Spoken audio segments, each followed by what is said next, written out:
औज़ुबिल्लाहिमिनश्शैतानिर्रजीम बिस्मिल्लाहिर्रहमानिर्रहीम बिस्मिल्लाहि अल्हम्दुलिल्लाहि वस्सलातु वस्सलामु अला रसूलिल्लाह रब्बि इश्रह ली सदरी व यस्सिर ली अमरी वहलुल उक़दतम मिन लिसानी यफ़क़हू क़ौली।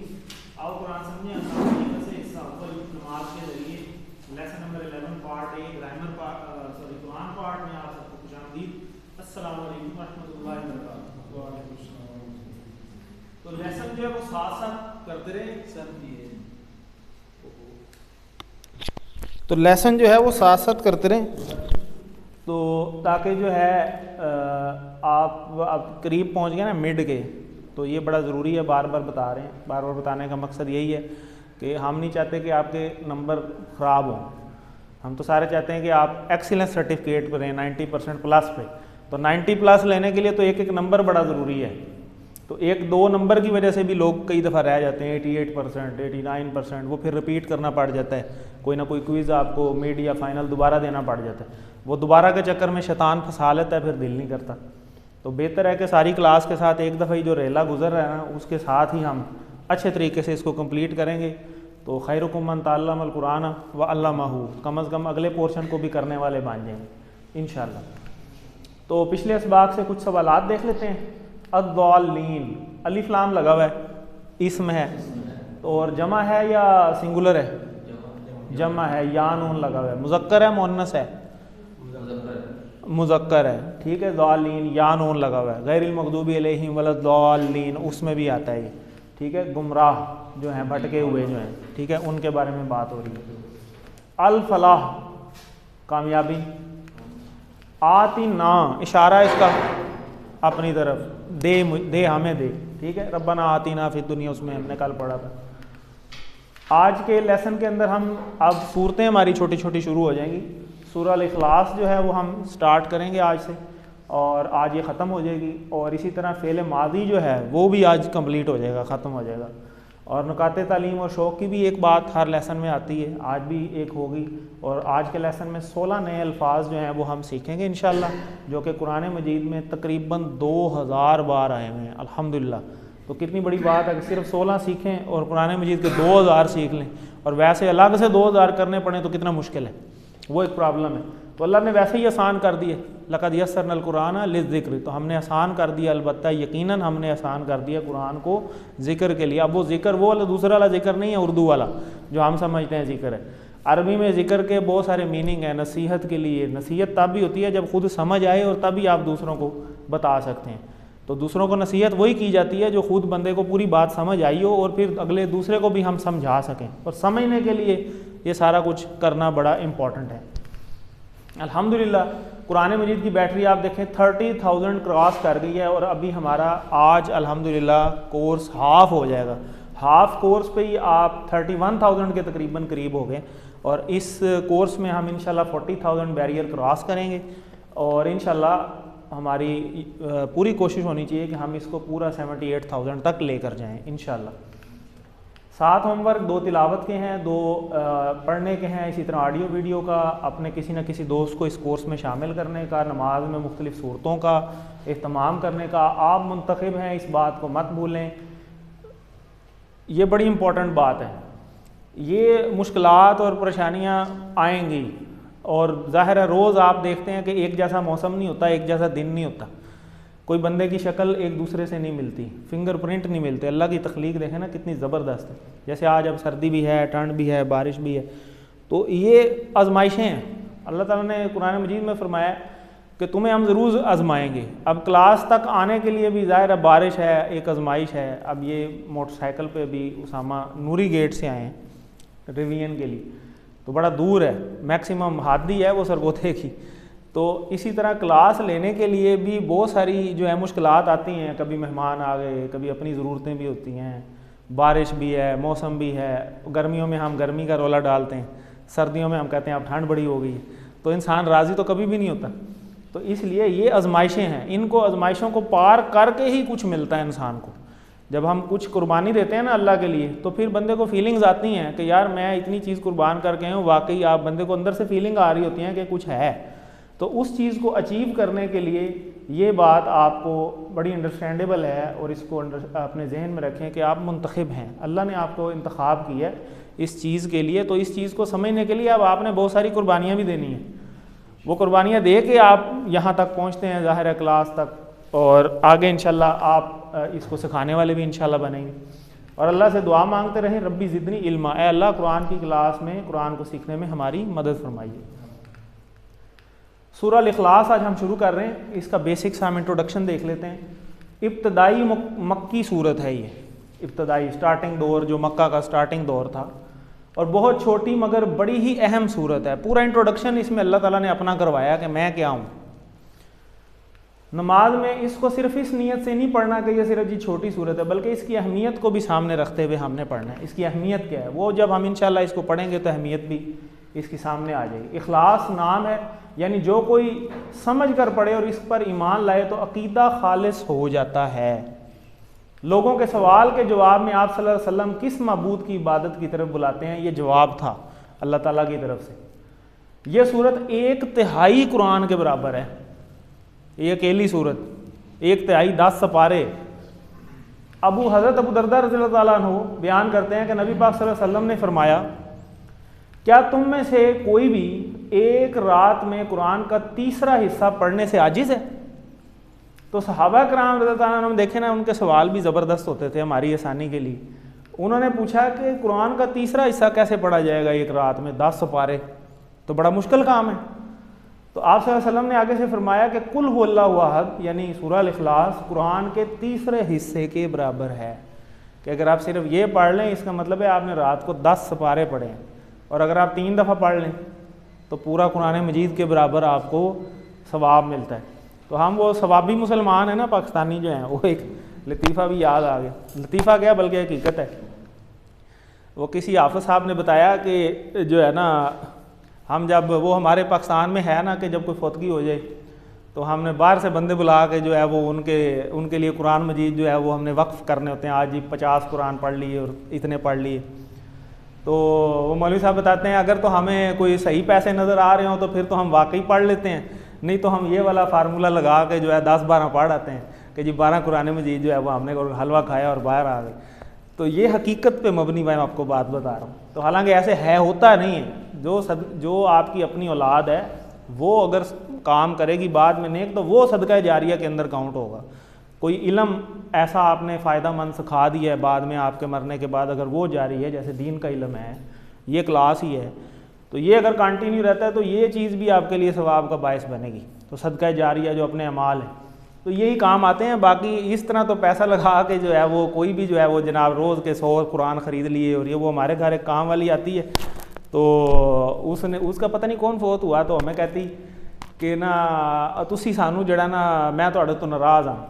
भाई कि मैं कहा क्या हो गया भाई नाराज़, मिसिज मेरी को कहती। तो वो उन्हें कहा जी क्यों नाराज़गी? उन्हें कहा जी तुसी मैंने कुरान की गिफ्ट दिता। मैं कुरान इतने पढ़े ले लो घर, नहीं मेरा वो फलाना फोत होया, तुसी मैंने कुरान पढ़ के देना सी, असी उन्होंने देंदे गिफ्ट कर दे। तो मैं कहा तुमने 3 दफ़ा कुल वाला पढ़ देनी थी। उन्होंने कहा ठीक है भैया ले शॉर्ट कुरान का जो है वो। तो खैर जी आगे चलते हैं। इस सूरत को आखिरी 2 सूरतों के साथ हर फ़र्ज नमाज के बाद 1 बार और मगरिब और फजर के बाद 3-3 बार पढ़ना रसूलुल्लाह सल्लल्लाहु अलैहि वसल्लम की सुन्नत है। आखिरी 2 सूरतें वो मुअव्वज़तैन यानी सूरह अल-फलक और सूरह नास, और उसके साथ सूरह इखलास, ये 3 सूरतें हर नमाज के बाद और फजर के बाद 3-3 दफ़ा। ये बहुत इंपॉर्टेंट है, इसका बहुत ज़्यादा फ़ायदा है। उलमाए कराम तो कहते हैं कि इसको आप तस्बीह बना लें। ये जो 3 सूरतें हैं ना, सूरह इखलास, सूरह फलक, सूरह नास, वो कहते हैं कि आजकल जितना फितनों का दौर है ना, ये हमारे गिर्द गिर्द जितने फितने हैं, इन 3 सूरतों के अंदर टोटल प्रोटेक्शन है हर चीज़ की। आगे ये 2 सूरतें भी आ रही हैं इंशाल्लाह, उसकी डिटेल में भी आपको पता चलेगा कि कितने फितनों से बचाती हैं ये सूरतें। तो आप ये प्रोटेक्शन हर वक्त अपने ऊपर पढ़ के फूंकते रहा करें, अपने ऊपर भी, अपने घर वालों के ऊपर, ये अमल खुद ही करना है। तो ये चीज़ें बड़ी ज़्यादा ज़रूरी हैं। हमको किसकी इबादत करनी चाहिए या माबूद कौन हो सकता है, इसका बेहतरीन जवाब है। वो कुछ कफ़ार खड़े हुए ना, उन्होंने नबी पाक सल्लल्लाहु अलैहि वसल्लम को परेशान करते थे वो, तो वो अपने अपने माबूदों की इंट्रोडक्शन लेके आए नबी पाक सल्लल्लाहु अलैहि वसल्लम के पास। जी हम तो फ़लाने बुत की इबादत करते हैं, वो देखो जी हमारा फ़लाना खुदा है। कोई सूरज की बात बताने लग गया, कोई किधर कोई किधर। तो उन्होंने प्रेशराइज़ किया नबी पाक सल्लल्लाहु अलैहि वसल्लम कि आप किसकी इबादत करते हैं, आप भी बताएं ना, हमने तो इतने अच्छे अच्छे खुदा बना दिए हैं आपको, आपका खुदा क्या है, आप अपने बारे में बताएं। तो ये तब ये सूरत नाज़िल हुई थी। तो उस टाइम अल्लाह ने अपना इंट्रोडक्शन करवाया कि ये बताएं इनको कि ये है असल जो माबूद है जिसकी इबादत करनी चाहिए। तो ये इसके बारे में आएगा अभी।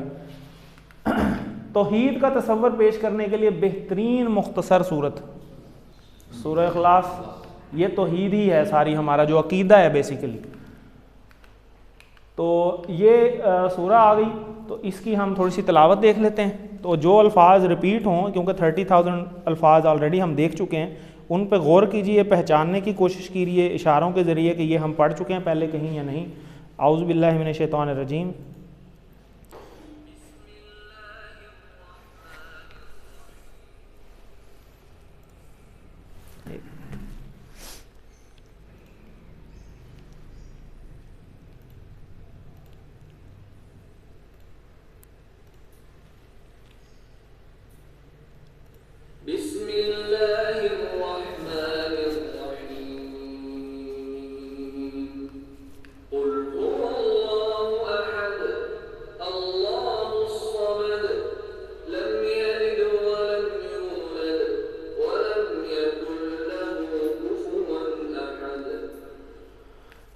यहाँ पे गौर करें, बिस्मिल्लाहिर्रहमानिर्रहीम, ये तो हम ऑलरेडी पढ़ चुके हैं। बिस्मी इसके कितने टुकड़े थे? दो। बी इसम नाम से, ठीक है, अल्लाह अल्लाह के नाम से, अर्रहमान जो शिद्दत से मेहरबान है, अर्रहीम जो मुसलसल रहम करने वाला है, कुल कह दीजिए, हुक्म है ये, हुआ इशारा पड़ा हुआ कहीं, हुआ ये वही टेबल है, हुआ, हुम, अंता, आना, अंतुम, नहनु, हिया, ठीक हो गया। तो वो अल्लाह कह दीजिए, वो अल्लाह अहद एक है, अल्लाह अल्लाह हुस्समद, ये भी आ जाएगा, लम, लम और लन ये हमने पढ़ा हुआ है नहीं के लिए। लम यूज़ होता है डिड नॉट और लन यूज़ होता है विल नॉट, यानी फ्यूचर के लिए किसी चीज़ का इनकार करना हो, तो इसी तरह पास्ट के लिए इनकार करना हो तो अभी हम आपको दिखाएंगे भी। यलिद अभी आ जाएगा, हमने नहीं पढ़ा हुआ, वाह और हम पढ़ चुके हैं, लम अभी मैंने आपको बताया, यूलद ये भी आ जाएगा अभी, ये वाव हम पढ़ चुके हैं, और लम ये डिड नॉट के ज़रिए, यकुन ये भी अभी आ जाता है, लहू ये पढ़ चुके हैं हम, उसके लिए लहू, लहुम, लका, ली, लकुम, लना, लहा, ये वही टेबल है। कुफुवन और आहद ये ऑलरेडी आ चुका है पहले, ठीक है। तो अभी अब इसका हम डिटेल में जाते हैं। सूरह अल-इखलास, कुल हुवल्लाहु अहद, कह दीजिए वो अल्लाह एक है। कुल मीन्स कह दीजिए, आप कह दीजिए, नबी पाक सल्लल्लाहु अलैहि वसल्लम को हुक्म हुआ कि आप इनको ये जवाब दें कि अल्लाह तो एक ही है। और ये आहद का मीनिंग में बड़ी ज़्यादा डिटेल है। आहद के मीनिंग में उलमा कहते हैं कि ये आहद का असल जो मीनिंग बनता है ना, वो ये है कि इसको आप सोच नहीं सकते। वैसे तो ये उर्दू अरबी में होता है ना वाहिद, वाहिद का मतलब होता है एक, और आहद का मतलब होता है वो एक जिसको आप इमेजिन भी ना कर सकें। तो ये वो उस मीनिंग में है ये चीज़ कि अल्लाह ताला वो चीज़ है जो तुम इमेजिन भी नहीं कर सकते, सोच भी नहीं सकते, हमारी सोच से बाहर है। लामुतना ही है उसकी हर एबिलिटी, जितनी भी उसकी सिफात हैं। तो कह दीजिए वो अल्लाह एक है। कुल मीन्स आप कह दीजिए, कुल काला उसने कहा, ये वही टेबल है, कुल से काला, कालू, ये आगे आपकी उसी 2 में जाएंगे ना तो आपको समझ आ जाएगी इंशाल्लाह। काला, कालू उन सब ने कहा, जैसे फ़ाला, फ़ालू था, सेम उसी पैटर्न के ऊपर है। वो अल्लाह, वो अल्लाह, आहद एक अकेला, एक के मायने में ये लफ्ज़ सिर्फ अल्लाह के लिए इस्तेमाल होता है ये वाला लफ्ज़। इसीलिए जो नाम रखते हैं ना आहद, वो रखते हैं अब्दुल अहद, खाली अहद नहीं, क्योंकि अहद तो अल्लाह के लिए सिर्फ। तो इसको तसव्वुर एहसास के साथ हम देखते हैं। ज़ात में एक है, अल्लाह एक है, अकेला है, इसको माँ बाप, भाई बहन, बेटा किसी चीज़ की ज़रूरत नहीं है, क्योंकि ये तो ज़रूरियात हमारी हैं ना, इंसानों की मजबूरी है हमारी। ना औलाद के बगैर चैन है, ना वालदैन के बगैर चैन है, अकेला बंदा रह नहीं सकता। तो अल्लाह तो वो ज़ात है जो मोहताज ही नहीं है किसी की, उसको क्या ज़रूरत है किसी चीज़ की, उसको किसी चीज़ की ज़रूरत नहीं। सिफ़ात में अकेला, अपनी सिफ़ात में एक है, यानी इसकी सिफ़ात वाला उस जैसा कोई नहीं है। मसलन कोई गैब को नहीं जानता, कोई उस जैसा सुन नहीं सकता, कोई उस जैसा देख नहीं सकता, मदद उस जैसा कोई नहीं कर सकता, हर चीज़ से वाकिफ़ है। हकूक़ में पूजा, प्रस्तिश, इबादत सिर्फ अल्लाह का ही हक़ है और किसी का हक़ नहीं है। इख्तियारात में एक अल्लाह के इख्तियारात में कोई शरीक नहीं है, यानी अल्लाह ने एक चीज़ हराम कर दी है ना, अब उसको कोई हलाल नहीं कर सकता, और एक चीज़ हलाल कर दी है तो उसको कोई हराम नहीं कर सकता। तो ये अल्लाह ताला का ही हुक्म चलता है। मौत और हयात के फ़ैसले जिस तरह हैं। अब एक बंदे की मौत आ गई है, दुनिया जान का जो मर्सी डॉक्टर ले हैं उसको तब्दील नहीं कर सकता। अल्लाह ने कुरान में फरमाया ना कि जब मौत का वक्त आ जाता है तो उसमें फ़रिश्ते देर नहीं करते, ना उसमें मोहलत देते हैं। वो टाइम एक मुकर्रर है, जिस भी कंडीशन में है वो आनी है। जायज़ा लीजिए कि अल्लाह ही सिर्फ बंदगी का मुस्तहिक है, लेकिन कितनी बार हम अपने नफ्स की बंदगी करते हैं और कितनी बार शैतान की अताअत हम करते हैं। तो अल्लाह हमें उससे बचाए, इसलिए दुआ करें कि अल्लाह ताला हमें अल्लाह की ही इबादत करने की तौफीक दे। नफ्स की बंदगी और शैतान की अताअत से निकलने के लिए हमें मंसूबा बनाना चाहिए, प्लानिंग करनी चाहिए। सिर्फ अल्लाह की बंदगी करने के लिए और तौहीद पर जमे रहने के लिए प्लान बनाइए, तो तौफीक की दुआ करते रहिए। कुल यानी तबलीग कीजिए, यानी कह दीजिए सबको हिकमत से, बेहतरीन अंदाज से, जैसा कि रसूल सल्लल्लाहु अलैहि वसल्लम ने किया उस टाइम। तो अल्लिमू, इसको देखें एक बार, कुल हुवल्लाहु अहद, कह दीजिए वो अल्लाह एक है। तौहीद के अहम पहलू, एक से ज़्यादा जवाब हो सकते हैं। कौन कौन से हो सकते हैं? सारे ही हैं, और इन सारों में अल्लाह ताला की ज़ात ही नंबर 1 पे है। अगर मैं शैतान की सुनता हूँ तो इसका मतलब ये है कि मैं जी, फिर शैतान की इबादत का मतलब है उसकी मान के चलना। अगर शैतान की मान के चल रहे हैं तो फिर ज़ाहिर है उसी की इबादत हो रही है। तो हमें अल्लाह ताला इससे बचाए। अल्लाहुस समद, अल्लाह बेनियाज, ठीक है। समद का मतलब बेनियाज, बेनियाजी, सब इसके मोहताज हैं, वो किसी का मोहताज नहीं। हम सारे जो हैं अल्लाह की ज़ात के ही मोहताज हैं, यानी ये एरो सब उसके मोहताज हैं और वो किसी का मोहताज नहीं है। यहाँ क्रॉस है, तो इसको हम तसव्वुर साथ साथ देखते हैं कि अल्लाह समद यानी अल्लाह बेनियाज है, यानी इसको किसी चीज़ की ज़रूरत नहीं। इसको ना नींद आती है, ना ऊँग, ना थकता है, ना किसी चीज़ की तलब होती है, ना वो ब्लैकमेल होता है। वो जैसे शैतान ने ब्लैकमेल किया था ना, जब अल्लाह ने शैतान को कहा कि ये आदम मैंने बनाए, इसको सजदा करो। वो जो सजदा था वो इज़्ज़त वाला सजदा था कि तुम इससे जूनियर हो, यानी ये तुम्हारा सुपीरियर है, ये बॉस होगा। तो वो जेलसी थी कि नहीं, ये कैसे बॉस बन गया, मैं इससे बेहतर हूँ, ये तो मिट्टी से बना, मैं आग से बनूँ। तो आगे से ब्लैकमेलिंग की थी ना अल्लाह को शैतान ने कहा था कि मैं इसको भी वर्गलाऊँगा और इसकी सारी नस्ल को भी वर्गलाऊँगा, और ये आपके रास्ते पे नहीं चलेगा। तो अल्लाह ने कहा ना चले। अल्लाह ने, अब देखें ना वही वाली बात कि अगर किसी बादशाह को कोई बंदा आके कहे मैं तेरे बंदे अगवा कर लूँगा, तो वो बादशाह क्या कहेगा आगे से? वो कहेगा तेरी ऐसी थी तैसी, मेरे दरबार में आके मुझे ही धमकी लगाते हो, इसको तो पकड़ो ना पहले, सबसे पहले। ऐसे ही होगा ना। तो अल्लाह जो सारी कायनात का बादशाह है, उनको आगे से उन्होंने ये जवाब दिया, तो अल्लाह ने कहा जाओ, मुझे तो कोई परवाह नहीं। ये वो सबसे बेहतरीन यहाँ पे उसका मीनिंग निकलता है कि अल्लाह बेनियाज है। अल्लाह ने कहा मेरी तरफ से सारे जहन्नम में चले जाएँ, जो तेरी पैरवी करेगा वो तेरे साथ ही जहन्नम में जाएगा। जा, तुझे मोहलत दी, जितने लेके जा सकता है ले जा। जो मेरे बंदे होंगे ना वो मेरी ही पैरवी करेंगे, वो तेरे साथ नहीं चलेंगे। तो अल्लाह बेनियाज है, अल्लाह को कोई परवाह नहीं है सारे जहन्नम में चले जाएं, अल्लाह को ये भी कोई परवाह नहीं है सारे जन्नत में चले जाएं। और अल्लाह की ये मोहब्बत ही है कि अल्लाह ने हम जैसों को समझाने के लिए पैगंबर भेजे।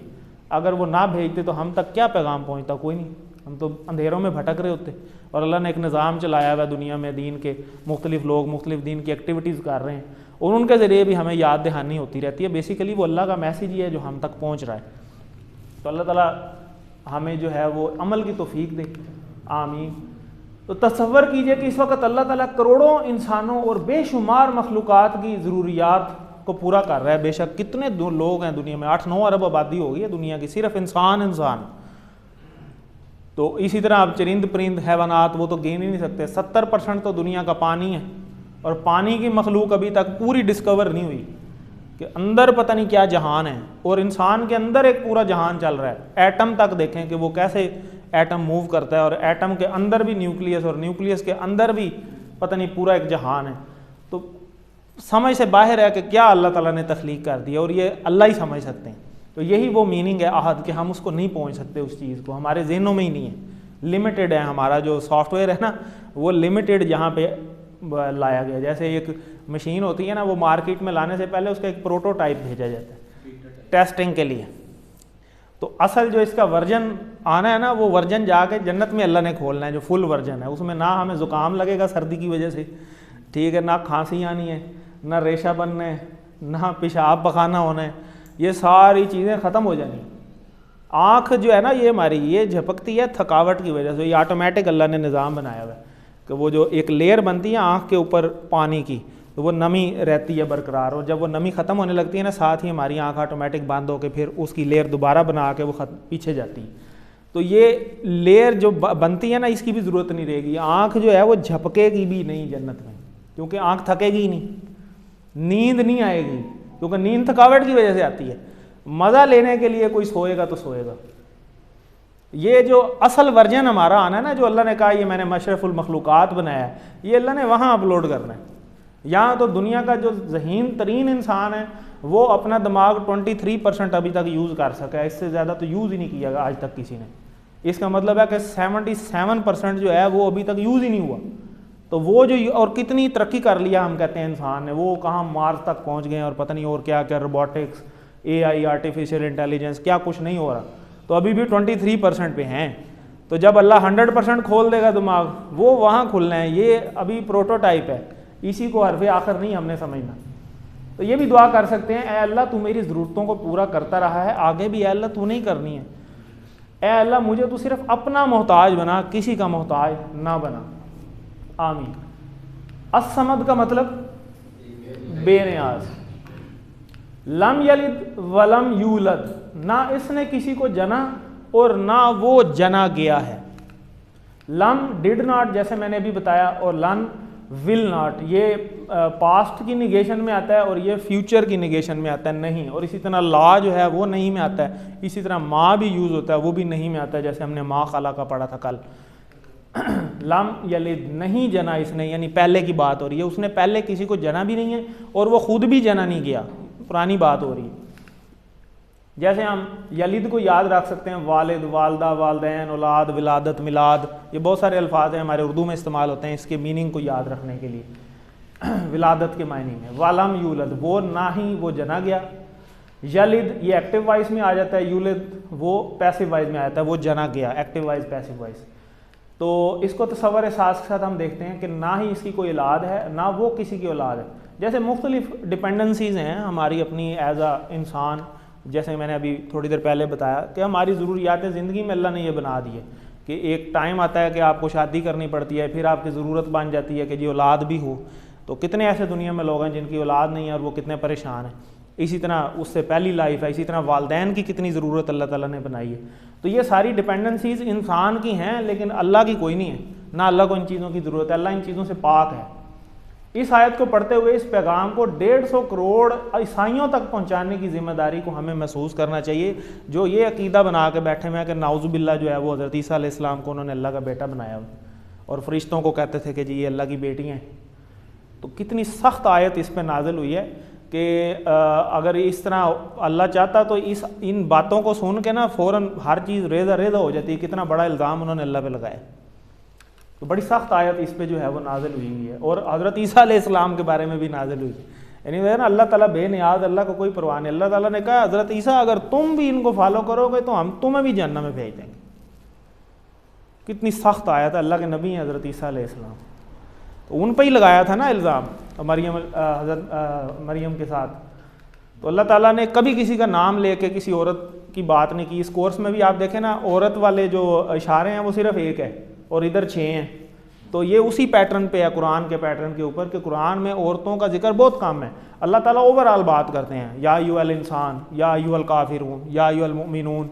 मोमिनों में सारे ही आ गए, औरतें भी मर्द भी। इसी तरह काफिरून में मर्द भी औरतें भी, इंसान में मर्द भी औरतें भी। लेकिन कई जगह अल्लाह ताला ने नाम लेके गवाही दी है कि ऐसा नहीं है। तो लम यलिद के मायनी उसने नहीं जना, पुरानी बात। इसी तरह वलम यकुल्लहु कुफुवन अहद, वालम वही बात आ गई डिड नॉट वाली, यकुन है यकीनन, यानी यकीनन के बारे में, लहू उसका, ये हम पढ़ चुके हैं। कुफुवन हमसर, अहद कोई, ये मायने अब अहद वो कोई वही वाला है। पहले जिस तरह हमने अहद कहा ना एक अकेला, ये उसी की बात हो रही है पिछले अहद की। इसके 2 मीनिंग होते हैं, कोई भी और अकेला भी। वाह मीन्स और, लम नहीं, यकुन है और नहीं है।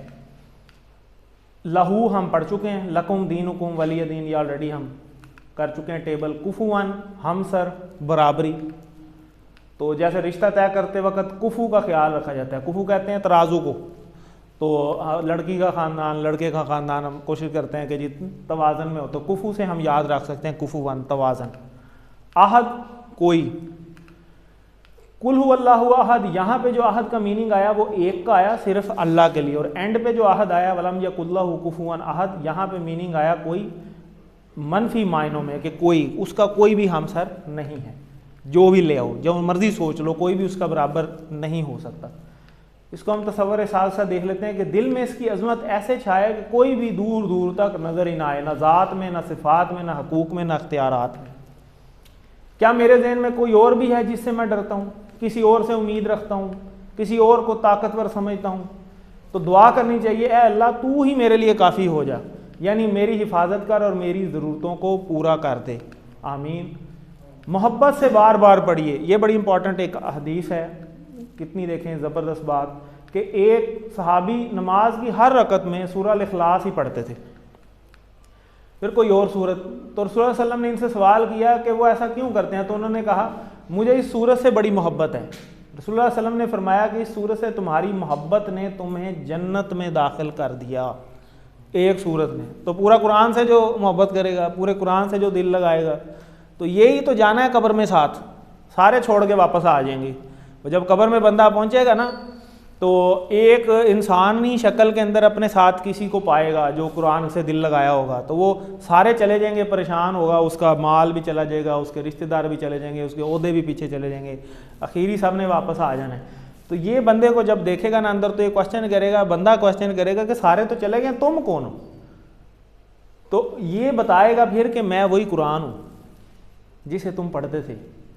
फिर चारों तरफ से अजाब जो है वो आने की कोशिश करेगा, और ये उसको रोकेगा, कुरान ये ढाल बनेगा और बंदे को तसल्ली देगा कि तूने परेशान नहीं होना, जैसे तूने मुझे दुनिया में साथ रखा ना, अब मैं तेरे साथ हूँ और मैं तुझे जन्नत में पहुँचा के ही अलहदा हूँगा, इससे पहले नहीं मैं होता अलहदा। तो कितनी बड़ी बात है, ये वो चीज़ है जो कब्र में हमारे साथ जानी है, हमारे अमाल और ये कुरान। तो नोट कीजिए कि अल्लाह के रसूल सल्लल्लाहु अलैहि वसल्लम ने सूरत से मोहब्बत का जिक्र किया है, ना कि बार बार पढ़ने का। तो हम इस सूरत से मोहब्बत को पैदा करने की पूरी कोशिश करें।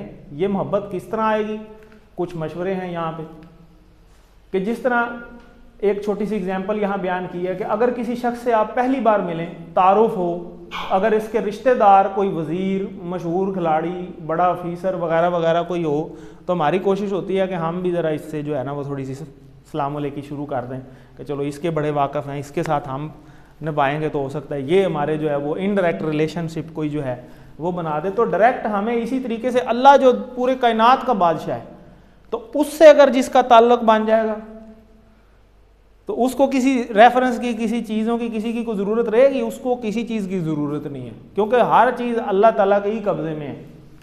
वही खालिक है, वही राज़िक है, वही रब है, और सबसे बढ़कर वही मोहसिन है। वो हमको मुसलसल देता ही चला आ रहा है, और वो हमसे 70 माओं से ज़्यादा मोहब्बत करता है। फिर क्यों ना हम इसका जिक्र बार बार करें, और वो भी इस तरह जैसे अल्लाह ने सिखाया सूरह अल-इखलास के अंदर। एक सूरत पढ़ी और 10 सपारों के बराबर आपने जो है वो काम कर लिया। सूरह अल-तकासुर है एक, वो अगर अब रात सोने से पहले पढ़ लेते हैं तो वो एक सूरत 1000 आयात पढ़ने के बराबर है, 1000 आयात पढ़ने के बराबर। तो इस तरह वो ये बहुत सारी जो चीज़ें हैं, इसलिए हमें इसलिए मिली हैं कि नबी पाक सल्लल्लाहु अलैहि वसल्लम की उम्मत होने के नाते, कि अल्लाह को भी पता था भी ये जो है ये इस तरह की उम्मत होनी है। तो नबी पाक सल्लल्लाहु अलैहि वसल्लम की बरकतों की वजह से, उनकी मेहरबानियों की वजह से, कि हम थोड़ा सा अमल करते हैं तो हमें अल्लाह ताला इतना नवाज देता है, और ये अल्लाह ताला की मेहरबानी है सारी, अर्रहमान और रहीम, जिस तरह हमने पहले पढ़ा। तो अल्लाह के 99 नाम है, हर सिफ्त में इस जैसा कोई भी नहीं है, ना हो सकता है। तो अल्लाह ताला को उसकी सिफ़ात से हम याद करें। शिरक की और दूसरी गुमराहियों की गंदगी और गुमराही पर गौर कीजिए, और अल्लाह का शुक्र कीजिए कि इसने साफ पाक और सच्ची बात हम तक पहुंचा दी है कि कायनात का मालिक कौन है, कैसा है, और वो हमसे क्या चाहता है। अगर खुदा न खास्ता मुझे ये पैगाम ना मिलता तो मैं पता नहीं कहाँ भटक रहा होता। इस एक अल्लाह के पैगाम को फैलाने का प्लान बनाइए। वलम यकुल्लहु कुफुवन अहद। मैं नमाज में सूरह इखलास पढ़ता हूँ क्योंकि क्या हो सकता है जी, सारे ही हैं, छोटी सूरत भी है, अकीदा खालिस करते हैं, आसान भी है, 1/3 कुरान के बराबर भी है। आहद के 2 मायने हो सकते हैं, कौन कौन से जी? एक और कोई सी। कुफुआन का तर्जमा, कुफू को आप याद रखें तराजू से, हम सर बराबर। वलम यकुन में कितने अल्फाज होंगे? 3। यकुन का क्या मतलब था? है, ठीक है, वलम यकुन, ठीक हो गया। सूरह इखलास की मोहब्बत में एक सहाबी को एक से ज़्यादा जवाब हो सकते हैं, एक से ज़्यादा जवाब हैं जी। बी और सी दोनों जन्नत में भी दाखिल किया और हर रकत में पढ़ने पर उभारा अकीदा खालिस करने की वजह से। तो इसकी हम तिलावत दोबारा सुनते हैं और इन अल्फाज पे अब दोबारा से आपने गौर व फिक्र करना है और नए अल्फाज जो सीखे हैं उनके मायनी साथ साथ ज़हन में जो है वो इमेजिन करने की कोशिश करनी। बिस्मिल्लाहिर्रहमानिर्रहीम।